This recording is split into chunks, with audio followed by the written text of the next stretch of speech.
अस्सलामु अलैकुम वरहमतुल्लाहि वबरकातुह। मोहतरम भाइयों, बुज़ुर्गों और दोस्तों, ये हमारा इस्लाह मुआशरा का 971वां सबक है। मोहतरम दोस्तों, हमारे मस्जिदों के अंदर अक्सर बाहर मुल्कों की जमातें आती हैं। अब मैं आपको थोड़ा सा कंपेयर करके बताता हूँ हमारे और उनके दरमियान में फ़र्क क्या होता है। हमारी पूरी ज़िंदगी अपने इलाक़े में, अपने ज़िले में, अपने स्टेट में ज़्यादा से ज़्यादा हमने मुल्क के और किसी स्टेट का सफ़र किया हुआ होगा, लेकिन हमारे अपने मुल्क के अंदर गुज़र जाती है। बाहर मुल्क का अगर सफ़र तो ज़्यादा से ज़्यादा हमने हज उम्रे का सफ़र किया है, उससे ज़्यादा हमारा कोई सफ़र नहीं हुआ। अब यहाँ पे प्रॉब्लम ये होता है, हमारे मुल्क में जो जमातें आती है, अरब मुल्कों की जमातें आती है, अफ्रीकन मुल्कों की जमातें आती है, इंडोनेशिया मलेशिया की जमातें आती है, उसके अलावा यूरोपियन कंट्रीज़ की जमातें हमारे मुल्कों के अंदर आती है, अमेरिका कनाडा की जमातें हमारे मुल्क में आती है। प्रॉब्लम हमारा ये है, हमारी पूरी ज़िंदगी अपने मुल्क में गुज़र गई, अपने इलाक़े में गुज़र गई, अपने स्टेट में गुज़र गई। ज़्यादा से ज़्यादा हमने बाहर मुल्क में सफ़र के नाम पर अगर किसी चीज़ को देखा है तो वो है हज और उम्रे का सफ़र। उसके अलावा हमको दूसरा कोई बाहर मुल्क का ना तहज़ीब मालूम है, ना तमद्दुन मालूम है, ना बाहर मुल्क का कल्चर मालूम है, ना बाहर मुल्क का नेचर मालूम है, ना बाहर मुल्क के लोग जो उनका लाइफ स्टाइल है वो पता है। अब मसला यहाँ पे ये होता है कि बाहर से जो जमातें हमारे मस्जिदों में आती है, हमारे यहाँ पे क़ियाम करती है, अक्सर जिस चीज़ को हम लोग खिदमत समझते हैं, जिस चीज़ को हम लोग मेहमान नवाजी समझते हैं, वो उनके लिए ज़हमत का ज़रिया बन जाती है।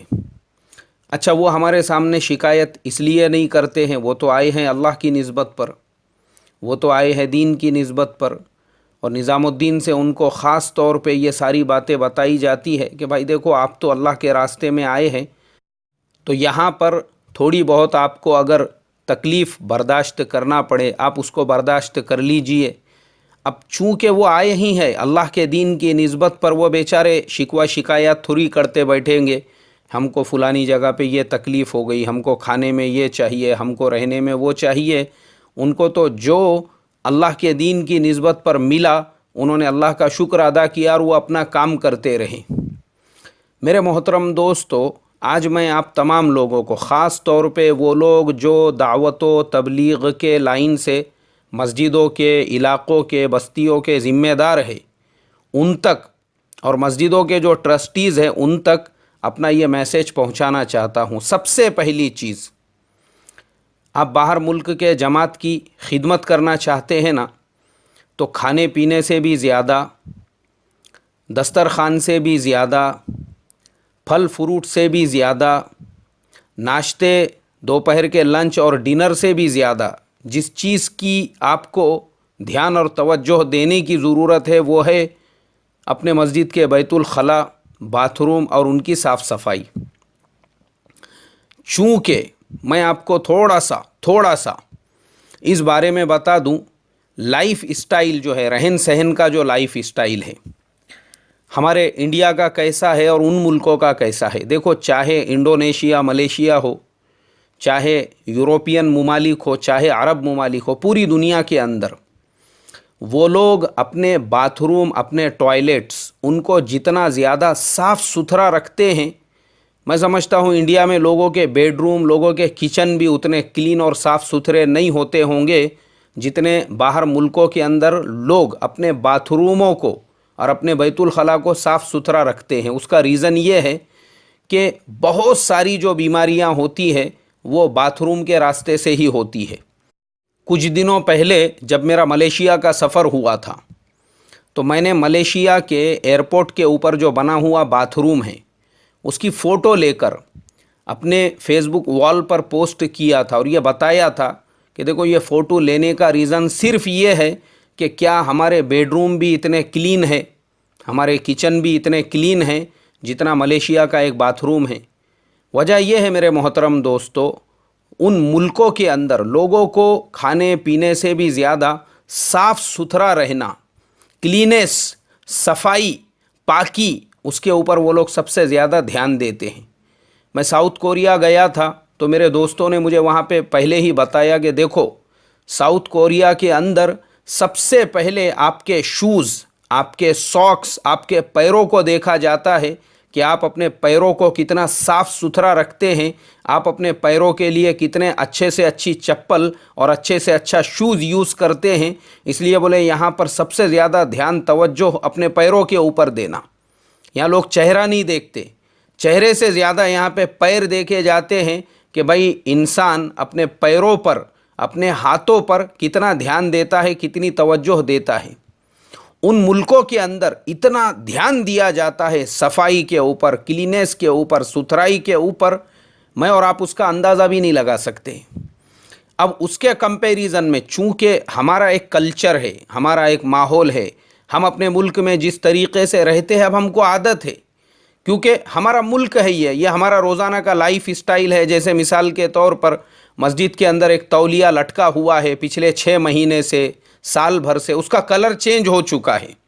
पीले कलर का टॉवेल लटकाया गया था, थोड़े दिनों के बाद में जो है वो ग्रे हो गया, उसके बाद काला हो गया। मगर माशाअल्लाह तारीफ़ की बात है उन लोगों की जो उससे अभी भी चेहरा साफ़ कर रहे हैं वज़ू करने के बाद। मतलब किसी को ये तौफ़ीक़ नहीं मिली वो टॉवेल को निकाला जाए, उसको किसी अच्छे से धोने वाले के पास में दिया जाए और उसको धुला कर वहाँ पे लगाया जाए, नहीं, वो कंटिन्यू चलता रहेगा, भले उसका कलर कितना भी चेंज हो जाए।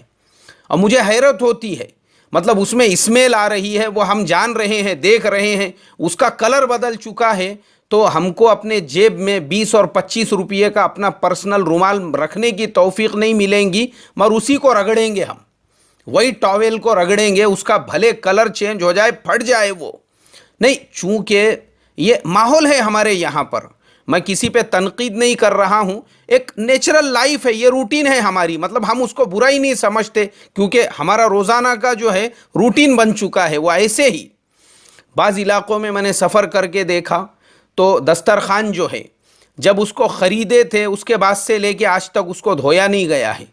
अब वो लाल कलर का दस्तर था, थोड़े दिनों के बाद में ग्रे हो गया, काला हो गया, उस पर तरह तरह के धब्बे लगे हुए हैं, और वो दस्तर को जब फैलाया जाता है फ़ौरन उसमें से उठने वाली जो स्मेल होती है, जो बदबू होती है, मैं समझता हूँ एक आधा फॉरेनर अगर उसको सूंघेगा वो फ़ौरन बेहोश हो जाएगा।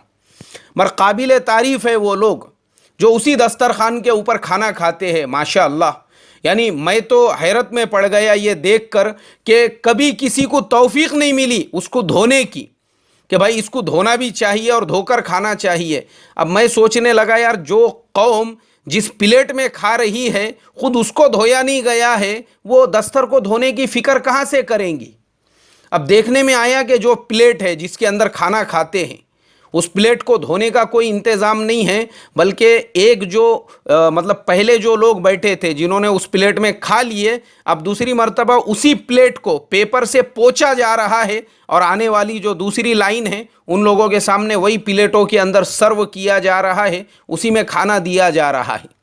नहीं, वाकई में काबिल तारीफ़ है वो लोग, क्योंकि ये उनका रूटीन बन चुका है, ये एक उनका लाइफ स्टाइल बन चुका है लोगों का, कि इस तरीके के गंदे दस्तरखानों के ऊपर खाना, और वही प्लेटें जिसको कभी धोने की तौफीक नहीं मिली, वो यानी चेंज पे चेंज हो रहा है खाना, लोग भी बदल रहे हैं, प्लेट सेम टू सेम है, बस उसके ऊपर एक कपड़ा पोंछ दिया जा रहा है या उसको न्यूज़पेपर से साफ़ करके जो है बस उसी को इस्तेमाल किया जा रहा है, क्योंकि ये हमारे मुल्क का लाइफ स्टाइल है। तो वो चीज़ को हम समझ नहीं सकते कि मलेशिया के अंदर, इंडोनेशिया के अंदर और यूरोपियन मुल्कों के अंदर और दीगर बाहर के जो ममालिक है, अरब ममालिक वगैरह वगैरह, उन मुल्कों में लोग सफाई का कितना ध्यान देते होंगे।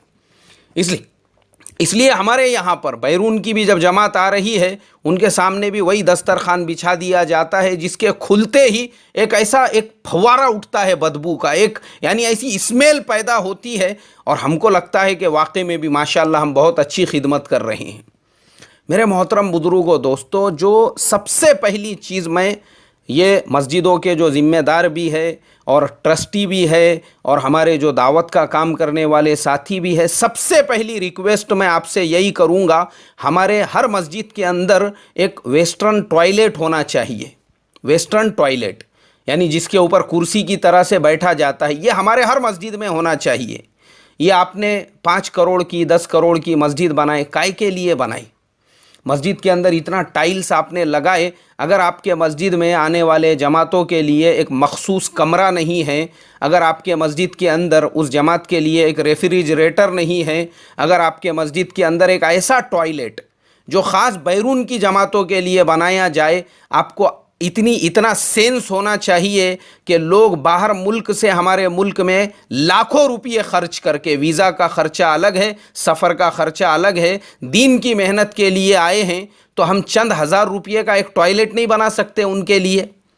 वेस्टर्न टॉयलेट हमारे हर मस्जिद में होना चाहिए। और टॉयलेट की ज़रा हम जो बनाएंगे भी थोड़ा लंबा चौड़ा ऐसा बनाएं, ऐसा साफ़ सुथरा रखें उसको। वजह यह है क्योंकि हम समझ ही नहीं सकते साफ़ सुथरे के मीनिंग्स क्या है, क्योंकि गुटके खा के पिचकारियाँ मारने की आदत है। हमारा कोई बैतुल खला ऐसा नहीं है मस्जिद का जिसके दरवाजे को हमने सड़ा ना दिया हो, उसकी दीवारों को हमने सड़ा ना दिया हो, और जो बैतुल खला है जिस पे बैठ के हम ज़रूरत भी कर रहे हैं वो पूरा पीला पड़ चुका है, और हमको रत्ती बराबर भी एहसास नहीं है हम किस गंदगी में बैठे हैं। वजह यह है हमको उन्स हो चुका है उससे, हम मानूस हो चुके हैं इस गंदगी से, हमारे ऊपर कोई असर नहीं पड़ेगा। अरे लेकिन बाहर मुल्क से जो मेहमान आया है, आप इमेजिन भी नहीं कर सकते कि जितना खूबसूरत आपका किचन और बाथरूम, आपका जो बेडरूम है, उससे भी ज़्यादा साफ़ सुथरा वो लोग अपने बैतुल खला को रखते हैं। मगर हम मानूस हो चुके हैं गुटके के धब्बों से, बीड़ी सिगरेट के ढेर से, वो पीलापन और पीले पीले जो निशानात है, हम मानूस हो चुके हैं। मैं आपको एक और वाक़या बताता हूँ हमारे उन्स का, कि हमारे यहाँ पे ये चीज़ों को हम कोई मतलब यानी कोई मसला ही नहीं समझते हैं। एक बस्ती के अंदर निकाह के एक मजलिस में पहुंचने का मौका मिला। अब एक साहब जो है वो पलंग के ऊपर, गांव खेड़ों में जैसे बेड रखते हैं ना, पलंग रखा हुआ एक मैदान के अंदर, उसके ऊपर जो है वहाँ के एक अकाबिर वो निकाह के फ़ज़ाइल के ऊपर बयान कर रहे हैं। मजमा सामने बैठा हुआ है और मैं भी उस मजमे के अंदर बैठा हुआ हूँ। अब उस मजमे के और जो ख़तीब साहब हैं उन दोनों के दरमियान में थोड़ी सी खुली हुई जगह है।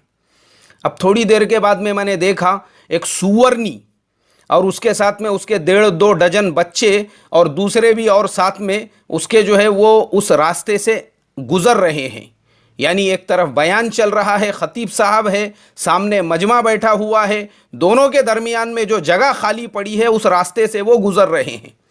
अब मैंने ये सोचा, अरे यार ये जैसे ही सुअरनी आएंगी लोग खड़े होंगे, उनको भगा देंगे।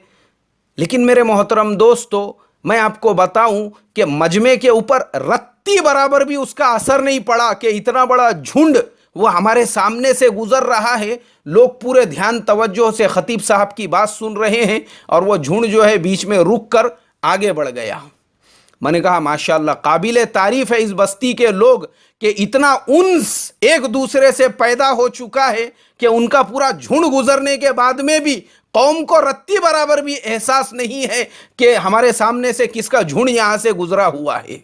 वजह यह है कि रात दिन का सामना, एक दूसरे से उठना बैठना है, एक दूसरे से उन्स हो चुका है। तो ये चीज़ें हमारे लिए मायने नहीं रखती कि हमारा बैतुल खला कितना गंदा है, उसके अंदर कैसे निशानात है। लेकिन अरे बाहर मुल्क से जो मेहमान हमारे यहाँ पर आ रहे हैं उनके लिए बहुत मायने रखती है।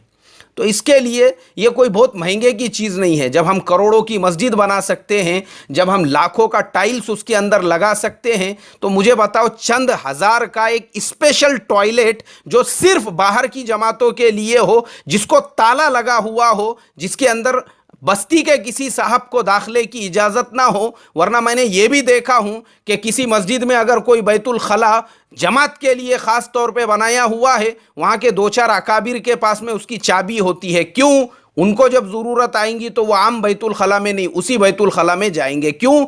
ये नवल परी के है, मखसूस है, कोई ख़ास है ये, क्यों इनके लिए?